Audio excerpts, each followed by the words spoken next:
હવે આજે આપણે કે આ એચટીએમએલની જે આપણે ટોપિક લઈ લેક્ચર ચાલુ કર્યા છે એમાં આપણે આજે જોવાના છે એચટીએમએલ ફોર્મેટિંગ. બરાબર. તો એચટીએમએલ ફોર્મેટિંગ એટલે શું? આપણે ફોર્મેટિંગ વિશે વાત કરી. બરાબર. જે કંઈ મૂળ ટેક્સ્ટ કે ઇમેજ હોય, બરાબર, એમાં આપણે કંઈ અલગથી ફેરફાર કરીએ. જેમ કે આપણે વર્ડની અંદર જોઈએ કોઈ ટેક્સ્ટને આપણે બોલ્ડ ઇફેક્ટ કરીએ, કલર ચેન્જ કરીએ, ઓકે, સાઇઝ મોટી કરીએ, તો એ બધું ફોર્મેટિંગ કર્યું કહેવાય. એ જ રીતે એચટીએમએલની મદદથી આપણે જે વેબ પેજ બનાવીએ છીએ, તો એ વેબ પેજની ઉપર આપણે જે કંઈ ફોર્મેટ ટેક્સ્ટ કે ઇમેજ કે બીજું કંઈ પણ આપણે યુઝ કરીએ છીએ, તો એના ઉપર આપણે બીજા કંઈ ચેન્જીસ કર્યા હોય, જેમ કે કલર બદલવો હોય, કે બોર્ડરની ઇફેક્ટ આપવી હોય, કે સાઇઝ ઇન્ક્રીઝ કરાવવી હોય ફોન્ટની, બરાબર, ટેક્સ કોઈ અલગ અલગ સ્વરૂપે ડિસ્પ્લે કરાવવું હોય, ઓકે, અમુક ટેક્સ મોટું દેખાય એવું રાખવું હોય, અમુક ટેક્સ નાના દેખાય એવું રાખવું હોય, કે અમુક ટેક્સનો કલર અલગ દેખાય એવું રાખવું હોય, તો આ પ્રકારનું જે કંઈ આપણે સેટિંગ્સ કરવું હોય તેને શું કહેવાય? ફોર્મેટિંગ કહેવાય. બરાબર, એચટીએમએલ ફોર્મેટિંગ. તો એચટીએમએલમાં ઘણા બધા ફોર્મેટિંગ ટેગ્સ આવેલા હોય છે. બરાબર, આ ટેગનો ઉપયોગ કરીને આપણે ટેક્સ્ટને બોલ્ડ, ઇટાલિસાઇઝ, અંડરલાઇન વગેરે કરી શકીએ છીએ. તો આપણે એમાંના જે મોસ્ટ ઓફ યુઝ થતા હોય તેવા 14 પ્રકારના ટેગ છે. બરાબર, એને આપણે ફોર્મેટિંગ તરીકે એક્ઝામ્પલ તરીકે જોવાના છે. બરાબર, તો એચટીએમએલ જે ફોર્મેટિંગ છે એને પહેલાં તો બે પ્રકારની કેટેગરીમાં વહેંચવામાં આવે. એક તો ફિઝિકલ ટેગ અને લોજિકલ ટેગની અંદર. ફિઝિકલ ટેગ કોને કહેવાય? કે આ ટેગનો ઉપયોગ આપણે ટેક્સને વિઝ્યુઅલ ઇફેક્ટ આપવા માટે કરીએ છીએ. બરાબર, વિઝ્યુઅલ ઇફેક્ટ એટલે આપણે કંઈ ફોન્ટનો કલર ચેન્જ થઈ જાય, બરાબર, અથવા તો કઈ ફોન્ટની ઇફેક્ટ આવે, તો એ વિઝ્યુઅલ ઇફેક્ટ કહેવાય. પછી લોજિકલ ટેગ, આ ટેગનો ઉપયોગ આપણે ટેક્સમાં કેટલાક લોજિકલ અથવા તો અર્થપૂર્ણ વેલ્યુ ઉમેરવા માટે કરીએ છીએ. ઓકે, તો આપણે જે આ જોવાના છે એમાં કઈ કઈ ટેક્સ છે કે જેનો આપણે વારંવાર ઉપયોગ કરીએ છીએ અથવા તો ઉપયોગ આપણે કરી શકીએ છીએ એચટીએમએલ ટેક્સને ફોર્મેટિંગ કરવા માટે. તો તમે આ લિસ્ટમાં જોઈ શકો છો, બરાબર, સ્ક્રીન પર, કે એલિમેન્ટનું નામ લખેલું છે અને એનું ડિસ્ક્રિપ્શન આપેલું છે બાજુમાં. ઓકે, પહેલાં આ ટેગ વિશે આપણે માહિતી મેળવી લઈએ, પછી એક્ઝામ્પલ દ્વારા એને સમજીએ. તો આ રીતે એન્ગ્યુલર બ્રેકેટની અંદર બી લખેલું છે. આ શું છે? આ એક ફિઝિકલ ટેગ છે જેની વચ્ચે લખેલા ટેક્સ્ટને બોલ્ડ કરવા માટે ઉપયોગમાં લેવાય છે. તો આપણે વેબ પેજ પર કોઈ ટેક્સ્ટ ડિસ્પ્લે કર્યું હોય, એમાંથી કોઈ શબ્દને આપણે બોલ્ડ ઇફેક્ટ સેટ કરવી હોય, જે રીતે આપણે વર્ડની અંદર કોઈ ટેક્સ્ટને આપણે બોલ્ડ ઇફેક્ટ સેટ કરીએ છીએ ને, એના જેમ જ આપણે વેબ પેજ પર કોઈ ટેક્સ્ટને બોલ્ડ ઇફેક્ટ આપવી છે, તો એના માટે તમારે આ બી ટેગનો યુઝ કરવો પડે. ઓકે, હવે એના જેમ જ આ જે છે બીજું, આ સ્ટ્રોંગ ટેગ છે. ઓકે, પણ આ એક લોજિકલ ટેગ છે જે બ્રાઉઝરને કહે છે કે ટેક્સ મહત્વપૂર્ણ છે. એટલે જે કંઈ આ ટેક્સ આ ટેગની અંદર લખેલી હશે, બરાબર, એ ટેક્સને બોલ્ડ ઇફેક્ટની જેમ જ સેટ કરશે. જે તે આ બી ટેગની મદદથી આપણે બોલ્ડ ઇફેક્ટ સેટ કરશું, એના જેમ જ આ સ્ટ્રોંગ ટેગ છે એ વર્ક કરશે. ત્યાર પછી છે આઈ ટેગ. તો આ એક ફિઝિકલ ટેગ છે જેનો ઉપયોગ ટેક્સને ઇટાલિક બનાવવા માટે થાય છે. બરાબર, જે તે વર્ડની અંદર આપણે ઇટાલિક ફોન્ટને સેટ કરીએ છીએ, એના જેમ જ આપણે કોઈ ટેક્સને વેબ પેજ પર ઇટાલિસાઇઝ કરવું હોય તો આપણે આઈ ટેગનો યુઝ કરવો પડે. પછી આ છે ઈએમ ટેગ. ઓકે, હવે આ જે બંને આ ટેગ આપણે જોઈએ છીએ એ બંને સેમ વર્ક કરશે. ઓકે, જે રીતે આ ઇટાલિકમાં કનેક્ટ કરે છે આઈ ટેગ, એ રીતે જ એમ્ફિસાઇઝ જે છે, ઈએમનું ફૂલ ફોર્મ છે એમ્ફિસાઇઝ. તો આ એક લોજિકલ ટેગ છે. ઓકે, આ જે આઈ ટેગ છે એક ફિઝિકલ ટેગ છે. ઓકે, ફિઝિકલ ટેગ શું કરે? વિઝ્યુઅલ ઇફેક્ટ આપે. ઓકે, ને આ એક ખાલી ટેક્સને ફોર્મેટિંગ કરશે, લોજિકલ ટેગ. તો આ જે એમ્ફેસાઇઝ ટેગ છે ઉપયોગ કન્ટેન્ટને ઇટાલિક સ્વરૂપે પ્રદર્શિત કરવા માટે થાય છે. ઓકે, એક્ઝામ્પલ જોશું એટલે તમને ખ્યાલ આવશે કે કઈ રીતે આ બંને વર્ક કરશે. કે કામગીરી બંનેની સરખી છે પણ એમના પ્રકાર અલગ અલગ છે. પછી આવે છે માર્ક ટેગ. તો આ ટેગનો ઉપયોગ ટેક્સ્ટને હાઇલાઇટ કરવા માટે થાય છે. ઓકે, તમે કદાચ કોઈ નેટ પર કોઈ ટેક્સ સ્વરૂપે કોઈ ઇન્ફોર્મેશન સર્ચ કર્યું અને કોઈમાં એમાં આપણે પીલા કલરથી કે એવું કોઈ અલગ કલરથી પણ કોઈ ટેક્સ માર્ક કરેલો હોય કે જે એનું મહત્ત્વ બતાવે છે કે આ આખા ટેક્સની અંદર આ શબ્દ જે છે મહત્ત્વપૂર્ણ છે, તો આપણે એવું હાઇલાઇટ કરીને બતાવવું હોય તો એના માટે આપણે માર્ક ટેગનો ઉપયોગ કરવો પડે. ઓકે, ત્યાર પછી આવે છે યુ ટેગ. યુ ટેગ એટલે અંડરલાઇન કરવા માટે. બરાબર, ટેગની નીચે આપણે અંડરલાઇન કરવા માટે આ યુ ટેગનો ઉપયોગ કરીએ છીએ. પછી આ ડબલ ટી ટેગ. આ ટેગનો ઉપયોગ ટેક્સ્ટને ટેલી ટાઈપમાં દર્શાવવા માટે થાય છે. ઓકે, આ જૂના ટાઈપનું છે તો આ HTML5ની અંદર સપોર્ટ કરતું નથી. ઓકે, તો આપણે એનો ઉપયોગ સ્કીપ કરી શકીએ છીએ કારણ કે જે લેટેસ્ટ છે એનામાં જે સપોર્ટ કરતો હોય એ પ્રમાણે આપણે ટેગનો ઉપયોગ કરવાનો છે. પછી છે સ્ટ્રાઇક. તો આ ટેગનો ઉપયોગ ટેક્સ્ટના વિભાગ પર સ્ટ્રાઇક થ્રુ ડ્રો કરવા માટે થાય છે. સ્ટ્રાઇક થ્રુ એટલે આપણે નોટમાં આપણે કોઈ શબ્દ લખતા હોય, બરાબર, કોઈ ટેક્સ્ટ લખતા હોય કે કોઈ થિયરી લખતા હોઈએ અને કોઈ શબ્દમાં આપણી મિસ્ટેક થઈ જાય તો આપણે શું કરીએ કે એને બોલપેનથી છેકી નાખીએ છીએ. ઓકે, અને ત્યાર પછી આપણે જે કંઈ સાચો વર્ડ હોય તે લખીએ છીએ. તો આ જે છેકવાની કામગીરી છે એટલે કે ટેક્સ્ટ પર કોઈ આપણે કંઈ ભૂલ થાય અને સ્ટ્રાઇક થ્રુ દ્વારા તેને દર્શાવવું હોય, બરાબર, અથવા તો તે આપણે કંઈ ડોક્યુમેન્ટ ઓલરેડી બનાવીને મૂકેલું છે પણ એમાં ધારો કે કોઈ સુધારો આવ્યો છે અને એને આપણે અપડેટ કરીએ છીએ, તો જૂનું શું હતું તો એને સ્ટ્રાઇક થ્રુ દ્વારા આપણે છેકી નાખીએ અને આપણે નવું અપડેટ શું કર્યું એ બાજુમાં ડિસ્પ્લે કરીને બતાવી શકીએ છીએ. તો આ રીતે છેકીને કંઈ શબ્દને બતાવવા માટે સ્ટ્રાઇક ટેગ યુઝ થાય છે. બરાબર, ત્યાર પછી નેક્સ્ટ SUP ટેગ એટલે સુપરસ્ક્રિપ્ટ. બરાબર, SUP એટલે સુપરસ્ક્રિપ્ટ કે જે તમે મેથેમેટિકલ ફોર્મ્યુલા હોય જેમ કે x² + y², બરાબર, તો સ્ક્વેર સ્વરૂપે જે કંઈ આપણે સ્ક્રિપ્ટને દર્શાવી છે તો એના માટે આપણે SUP ટેગ એટલે કે સુપરસ્ક્રિપ્ટ ટેગનો યુઝ કરવો પડે. ઓકે, એને પણ આપણે એક્ઝામ્પલ દ્વારા સમજશું. પછી SUB ટેગ છે. SUB એટલે સબસ્ક્રિપ્ટ. જેમ કે સાયન્સની કોઈ ઇક્વેશન કે આપણે એને ફોર્મ્યુલા કહીએ, જેમ કે પાણીનું છે તો એનું સાયન્ટિફિક નેમ શું છે? H2O. બરાબર, તો H2O ની અંદર જે 2 આવે છે એ સબસ્ક્રિપ્ટ કહેવાય. બરાબર, 2 જે છે એ થોડો નોર્મલ ફોન્ટ કરતાં થોડો નાનો હોય છે. તો એ પ્રમાણે H2O જે લખવું હોય એક્ઝેક્ટ આપણે તો એના માટે આપણા વેબ પેજ પર એવું કંઈ ડિસ્પ્લે કરવું હોય તો આપણે એને સબસ્ક્રિપ્ટ દ્વારા દર્શાવી શકીએ. ઓકે, એને પણ આપણે એક્ઝામ્પલ દ્વારા સમજશું. પછી ડેલ ટેગ. તો આ ડેલ ટેગ છે એ સેમ આપણે જે સ્ટ્રાઇક ટેગ જોયું આગળ, આ સ્ટ્રાઇક ટેગ તો એના જેમ જ વર્ક કરશે પણ આ સ્ટ્રાઇક ટેગ HTML5માં સપોર્ટ કરતું નથી, જ્યારે આ ડેલ ટેગ આપણા HTML5માં સપોર્ટ કરે છે. તો તમે આ ડેલ ટેગનો પણ ટેગ યુઝ કરી શકો કે ડિલીટ કરેલ કન્ટેન્ટને ડિસ્પ્લે કરવા માટે. એ પણ એક સ્ટ્રાઇક થ્રુની જેમ આડી લીટી કરી દે છે, બરાબર, કોઈ ભૂલ ભરેલા શબ્દો પર. પછી આવે છે એટલે કે ઇન્સર્ટ. તો આ ટેગ એવા કન્ટેન્ટ ડિસ્પ્લે કરે છે જે ઉમેરવામાં આવ્યા હોય.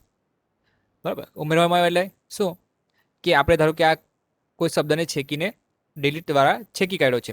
હવે એની જગ્યાએ આપણે કોઈ નવો શબ્દ ઉમેરીએ છીએ અને તે નવો કયો શબ્દ ઉમેર્યો છે તે દર્શાવવું હોય તો આપણે ઇન્સ ટેગની વચ્ચે લખી દેવાનો, તો આપણે નવો કયો એડ કર્યો શબ્દ આપણે જોઈ શકીએ અથવા તો ખ્યાલ આવી શકે કે આપણે આ નવો શબ્દ જે આ ડિલીટ કર્યો છે એની જગ્યાએ ઉમેર્યો છે. ત્યાર પછી આવે બીગ પરથી ખ્યાલ આવે કે આપણે કોઈ કન્ટેન્ટ કે કોઈ ટેક્સ્ટ કે કોઈ શબ્દને આપણે નોર્મલ ફોન્ટ કરતાં સાઇઝમાં થોડું વધારે બતાવવું હોય એટલે કે મોટું બતાવવું હોય તો ત્યારે આપણે બિગ ટેગનો યુઝ કરવો પડે. એ જ રીતે સ્મોલ ટેગ એટલે કે નોર્મલ ફોન્ટ કરતાં જે કંઈ આપણા ટેક્સ્ટ છે એને સાઇઝમાં નાના બતાડો અથવા ઘટાડો કરીને બતાવવું હોય સાઇઝ નાની કરીને તો ત્યારે તમારે સ્મોલ ટેગનો ઉપયોગ કરવો પડે. બરાબર, તો આ જે ઇમ્પોર્ટન્ટ ટેગ છે બધા ટેક્સ ફોર્મેટિંગ માટેના એ આપણે જોયા. બરાબર. B tag, strong tag, I tag, emphasize, mark, underline, tool tip, okay, teletype, strike, superscript, subscript, delete, insert, big અને સ્મોલ. તો હવે આપણે શું કરીએ એને એક્ઝામ્પલ દ્વારા સમજીએ. ઓકે, તો મેં ઓલરેડી એક એક્ઝામ્પલ બનાવેલો છે જેથી કરીને આપણો સમય બચી જાય અને સમજવામાં ટાઈમ આપણને વધારે મળે. તો હું એ શેર કરું છું તમને.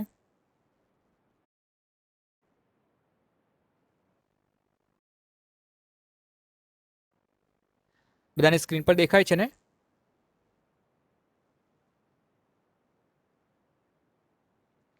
ઓકે, આ મેં સિમ્પલી નોટપેડની અંદર બનાવ્યો છે. ઓકે, અહીંયા ટાઇટલ આપણે લખેલું છે. ઓકે, આપણે હેડિંગની અંદર ટાઇટલ ડિસ્પ્લે કરી શકીએ. ઓકે, આટલો જે સ્ટેપ્સ છે આપણા કોમન છે. બરાબર, આટલા સ્ટેપ તો આપણા લખી જ દેવાના કમ્પલસરી. ત્યાર પછી આપણે કન્ટેન્ટની અંદર શું ડિસ્પ્લે કરવાનું છે, આપણે બોડી ટેગની અંદર આ લખવાનું. આપણું કન્ટેન્ટ કેવા છે જે આ બોડી ટેગની વચ્ચે આવશે. બરાબર, આપણું બધું આ કન્ટેન્ટ કહેવાય. એટલે આ જે છે બેઝિક સ્ટ્રક્ચર આપણું આટલું, આ તો તમારે યાદ રાખી જ દેવાનું છે અને લખી જ દેવાનું છે ફિક્સ. ઓકે, ટાઇટલની અંદર આપણું જે એક્ઝામ્પલ અથવા તો જે વેબ પેજ બનાવતા એના અનુરૂપ આપણે ટાઇટલ આપી શકીએ. બરાબર, અહીંયા કન્ટેન્ટમાં ફેરફાર કરી શકીએ. પણ જે ટેગ યુઝ કરવાની છે સ્ટેપ્સ આ કમ્પલસરી તમારે યાદ રાખવાના છે. ત્યાર પછી આપણે અહીંયા એક ટેક્સ યુઝ કરી છે H1 ટેગની અંદર. તો ધીસ ઇઝ ઓકે HTML, પછી ફોર્મેટિંગ એક્ઝામ્પલ. ઓકે, હવે આ એક હેડિંગ ટેગની અંદર મેં આપણો બી ટેગ યુઝ કરેલો છે, આઈ ટેગ પણ યુઝ કર્યું છે અને માર્ક ટેગનો પણ યુઝ કર્યો છે. બરાબર, તો આપણે આ જે 3 અલગ અલગ ટેગનો આપણે આ એક જ લાઇનની અંદર ઉપયોગ કર્યો છે. તો એને સમજી લઈએ પછી આપણે આઉટપુટ જોઈએ. તો આ બી ટેગ છે એટલે શું થશે, આખો બી ટેગ આપણે કોની આગળ પાછળ લખેલું છે, આ બી ટેગ અહીંયા સ્ટાર્ટ થઈ છે અને બી ટેગ અહીંયા એન્ડ થાય છે. તો બંનેની વચ્ચે આપણું કન્ટેન્ટ કયું છે, આ HTML. બરાબર, તો HTMLને એ બોલ્ડ ઇફેક્ટ સેટ કરશે.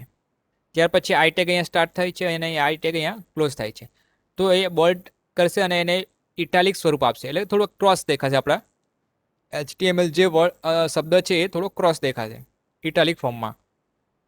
ત્યાર પછી આપણે યુઝ કર્યું છે માર્ક ટેગ. માર્ક ટેગ શું કરશે, હાઇલાઇટ કરે. તો આને યલો કલરથી હાઇલાઇટ કરી દેશે HTML શબ્દને. બરાબર, આ રીતે આપણું આઉટપુટ આવશે. ઓકે, તો આઉટપુટ સ્ક્રીન તમારા શેર કરું છું. આઉટપુટ આપણે એક એક લાઈન સમજતા જઈએ.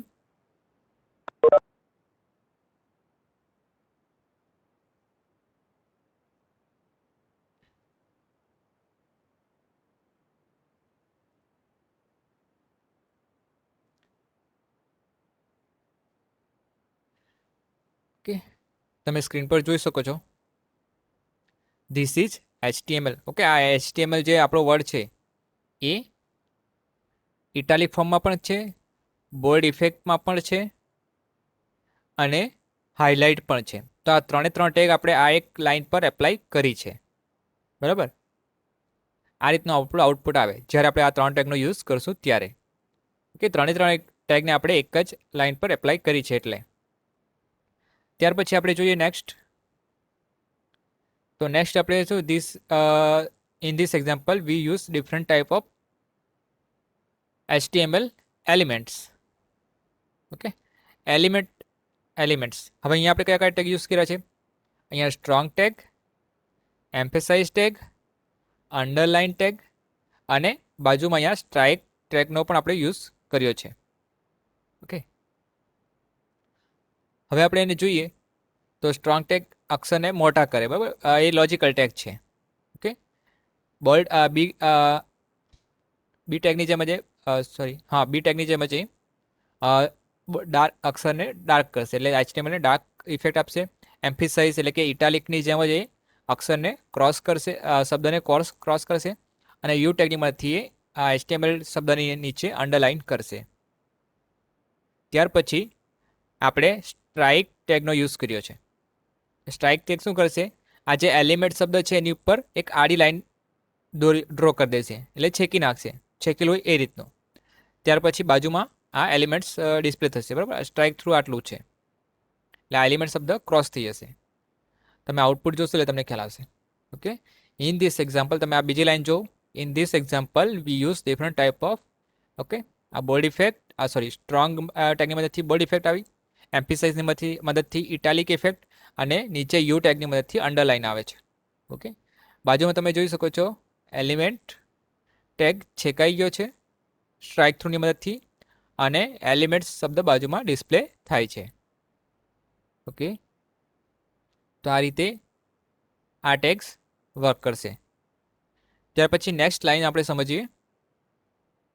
તો નેક્સ્ટની અંદર વી use formula as an example of subscript and superscript and subscript element.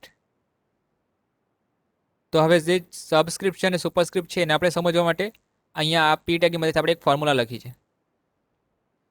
તો અહીંયા શું લખ્યું છે? એક્સ પછી એસયુપી ટેગ 2 ને જે આપણે છે આ 2 છે એને આપણે એક્સ સ્ક્વેરના સ્વરૂપમાં દર્શાવવાનું છે, એટલે કે વર્ગ, એક્સના વર્ગના સ્વરૂપમાં આપણે બતાવવાનું છે.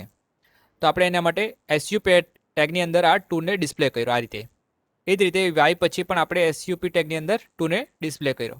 કન્ટેન્ટ આપણો 2 છે અને આગળ પાછળ આપણે એસયુપી ટેગ યુઝ કરીએ એટલે સુપરસ્ક્રિપ્ટ કહેવાય છે, એટલે સ્ક્વેરના સ્વરૂપમાં એટલે વર્ગના સ્વરૂપમાં દર્શાવશે. તે પછી ઝેડ છે તો ઝેડની આજુબાજુ પણ આપણે આ રીતે ડિસ્પ્લે કર્યું છે. ઓકે, તો હવે આપણે આઉટપુટ ચેક કરીએ. તો તમે અહીંયા જોઈ શકો છો કે આ આપણું ટેક્સ હેડ ટેગ જે યુઝ કરી છે, we use formula as an example of sub and S U B sub element. તો અહીંયા X square plus Y square plus Z square, okay, mathematical formula સ્વરૂપમાં આવી ગયું આપણું પેજ પર. તો સુપરસ્ક્રિપ્ટ આ રીતે વર્ક કરે, આ રીતે વર્ગના સ્વરૂપમાં બતાવશે સુપરસ્ક્રિપ્ટ. ત્યાર પછી નેક્સ્ટ જે છે સબસ્ક્રિપ્ટ. તો આ એચ છે, આપણે H2O ની ફોર્મ્યુલા લખી છે. ઓકે, સાયન્ટિફિક કે પાણીનું સાયન્ટિફિક નેમ H2O છે. તો આ એસયુબી ટેગની અંદર આપણે જે 2 છે એને ટુ કન્ટેન્ટ છે ને આપણે એસયુબી ટેગની અંદર દર્શાવ્યું છે, તો એ H2O સ્વરૂપે લખાશે. એ જ રીતે બાજુમાં આપણે લખ્યું છે KNO3, પોટેશિયમ નાઇટ્રેટનું છે નામ. તો આ KNO3માં જે 3 છે કન્ટેન્ટ એને આપણે એસયુબી ટેગની અંદર લખ્યું છે. તો KNO3માં નોર્મલ ટેક્સ કરતાં થોડું નાનું દેખાશે, સબસ્ક્રિપ્ટ જેવું. તો આઉટપુટમાં તમને આ રીતે જોવા મળશે. આ H2O આ સબસ્ક્રિપ્ટનો યુઝ થયો, અહીંયા 3 પર આપણે સબસ્ક્રિપ્ટનો યુઝ કર્યો. તો આ H2Oની ફોર્મ્યુલા આ રીતે આખી વ્યવસ્થિત વંચાય, અને આ KNO3 પોટેશિયમ નાઇટ્રેટની ફોર્મ્યુલા તમે આ રીતે વ્યવસ્થિત ડિસ્પ્લે કરાવી શકો. ઓકે, કોઈ તમે સાયન્ટિફિક કે મેથેમેટિકલ આર્ટિકલ ટાઈપ કરતા હો અથવા એનું વેબ પેજ કે બ્લોગિંગ કરતા હો તો તમે આ રીતે તમારે સબસ્ક્રિપ્ટ અને સુપરસ્ક્રિપ્ટનો યુઝ કરવો પડે. ઓકે, ત્યાર પછી next example of del tag. Okay, આ હેડિંગ સ્વરૂપે ટાઇટલ બતાવેલું છે, એના માટે આપણે H2 ટેગ યુઝ કરી. ત્યાર પછી આપણા કન્ટેન્ટ માટે આપણે પી ટેગનો યુઝ કરીને કન્ટેન્ટનો ઉપયોગ કરેલો છે. તો it represent the del tag. Okay, આ ડેલ ટેગની વચ્ચે અંદર આપણે લખેલું છે ડિલીટેડ. તો આ ડિલીટેડ જે છે ટેગની વચ્ચે આપણે કંઈ પણ લખશું એ આપણું કન્ટેન્ટ કહેવાય. ઓકે, તે અલગ પ્રકારનું હોઈ શકે, કે ઇમેજ પણ હોઈ શકે, કોઈ ટેક્સ્ટ પણ હોઈ શકે, કે કોઈ વિડીયો ફાઇલ પણ હોઈ શકે, પણ એને જે કહેવાય એ કન્ટેન્ટ કહેવાય. બરાબર, તો આ ડેલ ટેગ આપણે સ્ટાર્ટ કર્યું, આપણું જે કન્ટેન્ટ લખ્યું ટેક્સ, અને પછી ડેલ ટેગને ક્લોઝ કર્યું. તો ડેલ ટેગ કોની જેમ વર્ક કરશે? સ્ટ્રાઇકની જેમ. બરાબર, એટલે કે જે ડિલીટેડ શબ્દ છે એની ઉપર આડી લાઈન કરી દેશે. બરાબર, તો આપણે જોઈએ આઉટપુટ. તો અહીંયા તમે જોઈ શકો છો example of del tag, it represent the deleted text, એટલે આ ડિલીટ કરેલું છે ટેક્સ એમ બતાવે છે. Same next example of ins tag, એટલે કે ઇન્સર્ટ. હવે આપણે શું ઇન્સર્ટ કરવાનું છે? હવે ઇફ યુ વિલ ડુ, હવે અહીંયા આપણે ડિલીટ ટેગ યુઝ કરી છે. હવે ડિલીટ ટેગનો યુઝ કરીને આપણે હાર્ડવર્ક શબ્દને ડિલીટ કરીએ છીએ, અને બાજુમાં નવો શબ્દ ઇન્સર્ટ કરાવીએ છીએ સ્માર્ટ વર્ક. ઓકે, તો આપણે ઇન્સ ટેગની મદદથી સ્માર્ટ વર્ક એડ કરાવે છે. Than you will get success easily. Okay, તો આ રીતે ડિલીટ ટેગની મદદથી આ શબ્દ આપણે ડિલીટ કરીએ છીએ. એની જગ્યાએ નવો ઇન્સર્ટ કરાવે છે સ્માર્ટ વર્ક. તો આપણને એ આઉટપુટમાં કઈ રીતે જોવા મળશે? આ રીતે. Okay, if you will example of ins tag, if you will do hard work, તો હાર્ડવર્ક છે આવી ગયો. If you will do smart work then you will get success easily. તો જે નવો ઇન્સર્ટ થશે શબ્દ નીચે અંડરલાઇન સાથે આપણને જોવા મળશે, જેથી કરીને આ જે છેક્યો છે આપણો શબ્દની જગ્યાએ આપણે આ નવો શબ્દ ઉમેર્યો છે એમ આપણને ખબર પડે, અથવા બીજા કોઈ વ્યક્તિ જે રીડ કરશે આપણો આર્ટિકલ એને ખ્યાલ આવે. ઓકે, ત્યાર પછી આપણે જોઈએ next example of big tag. Okay, તો બી ટેગની અંદર શું કરેલું છે? સ્ટાઇલ એટ્રીબ્યુટ્સનો યુઝ કરેલો છે આ રીતે. કલર, ઓકે, આ જે તમે જો છો એ ફોન્ટનું કલરનું શું કહેવાય એને, કોડ છે, કલર કોડ છે. બરાબર, આ કલર કોડ તમને વેબસાઇટ પરથી કહેવા મળી જશે. એ હું તમને લિંક પછી મોકલી આપીશ. બરાબર, આ કલર કોડ કયા માટેનો છે તમારે જોવું હોય તો તમે વેબ પેજ પરથી મળી જશે. તો આ સ્ટાઇલ એટ્રીબ્યુટ્સનો આપણે યુઝ કર્યો છે અહીંયા. પછી શું લખેલું? Tax this is paragraph with normal font size. Okay, તો આ નોર્મલ ફોન્ટ સાઇઝ છે. ત્યાર પછી બીજા અલગ કલરનો ફોન્ટનો આપણે યુઝ કર્યો છે, અલગ કલરનો. ઓકે, એની જગ્યાએ તમે કઈ કલર નામ પણ લખી શકો. જેમ કે આપણે અહીંયા લખીએ નોર્મલ, તો આપણે એને રાખીએ ઓકે રેડ. અહીંયા લખીએ બ્લુ. ઓકે, સેવ કરી. પછી ત્યાર પછી આપણે અહીંયા બી ટેગનો યુઝ કર્યો છે. This is paragraph with font size greater than the previous content. તો અહીંયા નોર્મલ સાઇઝનો યુઝ કર્યો છે આપણે આ ટેગની અંદર. ત્યાર પછી આપણે બી ટેગનો યુઝ કર્યો છે આ પેરેગ્રાફની અંદર. તો જે આ ફોન્ટ દેખાશે એ નોર્મલ સાઇઝમાં દેખાશે, જ્યારે આ જે કલરમાં ફોન્ટ દેખાશે બ્લુ કલરમાં એ થોડા સાઇઝમાં વધારે દેખાશે. તો આપણે રિફ્રેશ કરીએ આઉટપુટ. ઓકે, તમે જોઈ શકો છો આ રેડ કલરમાં જે છે દેખાય. બરાબર, example of HTML big tag. This is paragraph with normal font size. This is paragraph with font size greater than the previous content. એટલે કે નોર્મલ સાઇઝ કરતાં બી ટેગનો યુઝ કરીને આપણે ફોન્ટને થોડા સાઇઝમાં ઇન્ક્રીઝ કરાવી શકીએ છીએ. એટલે આપણને નોર્મલ ફોન્ટ કરતાં થોડા ફોન્ટ મોટા દેખાશે. ઓકે, આવું ક્યારે જરૂર પડે? આપણે કોઈ નોર્મલ ટેક્સ્ટ કરતાં કોઈ સેન્ટેન્સ કે કોઈ વાક્યને આપણે ઇમ્પોર્ટન્ટ મહત્વનું છે એવું બતાવવું હોય તો આપણે આ રીતે એને અલગ પ્રકારે બતાવી શકીએ. અથવા કોઈ ટાઇટલ તમે લાઇટરમાં પણ તમે, એટલે કે કન્ટેન્ટના ટાઇટલમાં તમે હેડિંગમાં આ યુઝ કરી શકો બિગ ટેગ. ત્યાર પછી જોઈએ last example of small tag. હવે સ્મોલ ટેગની અંદર સેમ સ્ટાઇલ એટ્રીબ્યુટનો યુઝ કર્યો છે આપણે. બરાબર, એની અંદર ગ્રીન કલર યુઝ કર્યો છે. This is normal font. Okay, આ એક નોર્મલ ફોન્ટ છે. ત્યાર પછી સ્મોલ ટેગનો યુઝ કર્યો છે. સ્ટાઇલ એટ્રીબ્યુટની અંદર બ્લુ કલરનો યુઝ કર્યો છે. અને આપણે એને it is smaller than previous, એટલે કે આગળ જે યુઝ કરી છે ટેગના કરતાં સ્મોલ છે. હવે જો અહીંયા આ સ્મોલ ટેગ અહીંયા યુઝ કર્યો છે. ઓકે, એની અંદર જ ફરી પાછો સ્મોલ ટેગ યુઝ કર્યો છે. હવે આ સ્મોલ ટેગ અહીંયા સ્ટાર્ટ થાય છે અને અહીંયા એન્ડ થાય છે, જ્યારે આ સ્મોલ ટેગ ઉપર અહીંયા સ્ટાર્ટ થાય છે અને અહીંયા ક્લોઝ થાય છે. તો આપણે આ એક જ ટેગની અંદર બીજો ટેગ યુઝ કર્યો, એને શું કહેવાય? નેસ્ટેડ. ઓકે, નેસ્ટેડ ટેગ, એટલે કે એક ટેગની અંદર જ આપણે બીજો ટેગ યુઝ કરીએ તો એને નેસ્ટિંગ કહેવાય. તો આપણે આ સ્મોલ ટેગને યુઝ કરીએ છીએ તો આ જે છે એ આના કરતાં થોડા નાના દેખાશે. પછી ત્યાર પછી ફરી પાછળની અંદર આપણે સ્મોલ ટેગ યુઝ કરો છો તો આ જે ફોન્ટ દેખાશે એના કરતાં આ નીચેના જે ફોન્ટ છે આ ધીસ ઇઝ સ્મોલેટ કન્ટેન્ટ, તો એ એનાથી પણ નાનું દેખાશે. ઓકે, કઈ રીતે આપણે જોઈએ આઉટપુટમાં. Refresh. Okay, this is normal font size. આ ગ્રીન કલરમાં આપણે જે રાખ્યું છે. પછી એના કરતાં થોડું નાનું આ પ્રીવિયસ, અને એનાથી પણ નાનું ધીસ ઇઝ સ્મોલેસ્ટ. ઓકે, તો આ 3 અલગ પ્રકારના કન્ટેન્ટ તમે બતાવી શકો છો. હવે આવું ક્યારે જરૂર પડે? તો ધારો કે તમારે કોઈ ઇમેજ પર આ વસ્તુ એપ્લાય કરો, તો ઇમેજ જે પહેલી હશે તમારી એ નોર્મલ સાઇઝમાં દેખાશે ઇમેજ, પછી સ્મોલ ટેગનો યુઝ કરશો તો એનાથી નાની, અને પછી એનાથી નાની. આ રીતે તમે કોઈ જ ઇમેજને આ રીતે અલગ અલગ સ્વરૂપે ડિસ્પ્લે કરાવી શકો. ઓકે, આ ટેક્સ્ટનું એક્ઝામ્પલ છે. તમે પ્રેક્ટિસ કરશો ત્યારે ઇમેજનો યુઝ કરજો. બરાબર.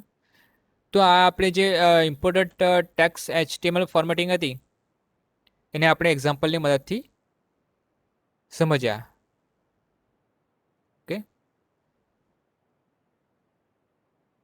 તો બધાને હવે ખ્યાલ આવી ગયો હશે, બરાબર, ફોર્મેટિંગ એટલે શું, અને આપણે ટેગને આપણા કન્ટેન્ટની અંદર કઈ રીતે ઉપયોગ કરી શકીએ. બરાબર. હવે હા, હવે થોડું એક